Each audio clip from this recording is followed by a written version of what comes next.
Hello guys, जो बच्चे prepare कर रहे हैं जेईई मेंस और एडवांस के लिए या फिर नीट एग्जाम के लिए, उनके लिए फिजिक्स एक प्रॉब्लम सब्जेक्ट होता है काफ़ी लोगों के लिए। तो मैं बात कर रहा हूँ क्लास 11th फिजिक्स के सिलेबस की। चाहे वो जेईई मेंस हो, चाहे नीट हो, चाहे जेईई एडवांस हो, सब में यही चैप्टर्स आएंगे। Unit and dimension, motion in 1D, NCERT क्या कहती है इसको?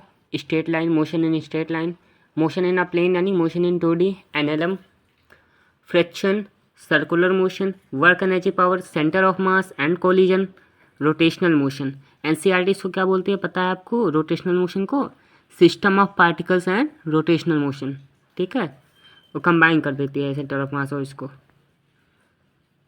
ग्रेविटेशन, ठीक है, देख लीजिए यूनिट एंड डायमेंशन से लेकर ग्रेविटेशन, जो पार्ट 1 है पूरी फिजिक्स एनसीईआरटी के अकॉर्डिंग, वो क्या कहलाती है? मैकेनिक्स कहलाती है।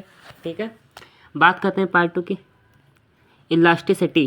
ठीक है, इसको बोलती एनसीईआरटी का बोलती है पता है? Mechanical properties of solids.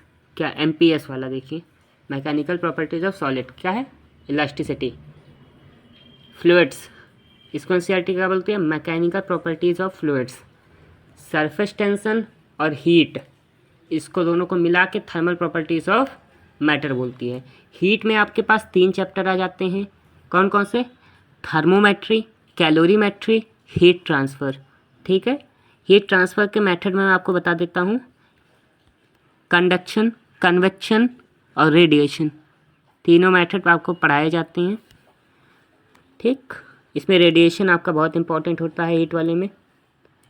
Heat में 3 चैप्टर जो होते हैं उनमें से एसएचएम का अगला नाम ऑसिलेशन, सिंपल हार्मोनिक मोशन या फिर ऑसिलेशन बोलिए आप।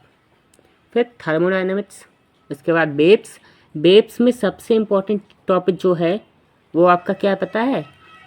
बेब्स ऑन अ स्ट्रिंग या फिर स्टैंडिंग वेव वाला जो टॉपिक है वो सबसे इम्पोर्टेंट है।